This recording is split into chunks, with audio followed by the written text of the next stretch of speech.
ألا تعبدوا إلا إياه وبالوالدين إحسانا الله أكبر আল্লাহ তাআলা বলেন, আমার মালিক বলে, তোমরা আমি আল্লাহ ব্যতীত অন্য কারো ইবাদত বন্দেগী করিও না, আমার আল্লাহ ছাড়া অন্য কারো ইবাদত বন্দেগী করিও না।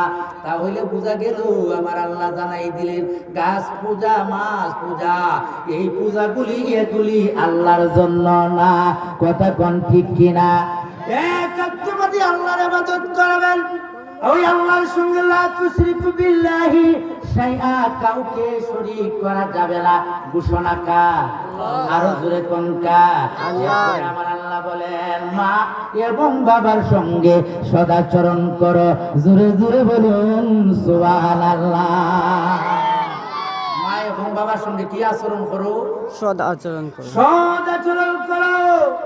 এরপরে আমার আল্লাহ বলেন, ইম্মা ইয়াবলুগান্না ইনদাকাল কিবারা আহাদুহুমা আও কিলাহুমা ফালা তাকুল লাহুমা উফফিন ওয়া লা তানহারহুমা ওয়া কুল লাহুমা কাওলান কারীমা।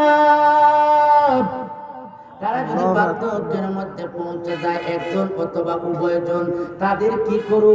তাদের সাথে সেবা শুশ্রূষা করো, তাদের সাথে নরম নরম ব্যবহার করো। তোমরা উপশব্দটাও বইল না। ও বন্ধু, আমার আল্লাহ ডাক দিয়া কয়, তোমরা নরম নরম ব্যবহার করো। জোরে বলুন সুবহানাল্লাহ। আমরা বর্তমান সময়ের ব্যবহার নরম না গরম? গরম। আসতে না জুড়ে জুড়ে। আমরা বেশি বুঝি না, আমরা মা বাবা বেশি বুঝে।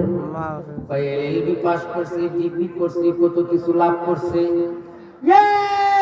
মানুষকে যদি তার বেয়াদবি হয়, ও বন্ধু, সে যদি মায়ের অবাধ্য সন্তান হয়, যে শত বড় ডিগ্রিওয়ালা হোক, মক্কা মদিনার ইমাম হোক, আবার সে যদি বাইতুল মুকাররমের খতিব হোক, সে যত বড় অফিসার হোক, মা এবং বাবা যদি তার উপরে নাকুশ থাকে, সে যত বড় হোক, সে আল্লাহর প্রিয় বান্দা হবে না, বরং জান্নাত তার চোখে দেখবে না, জাহান্নাম ছাড়া কোনো উপায় নাই।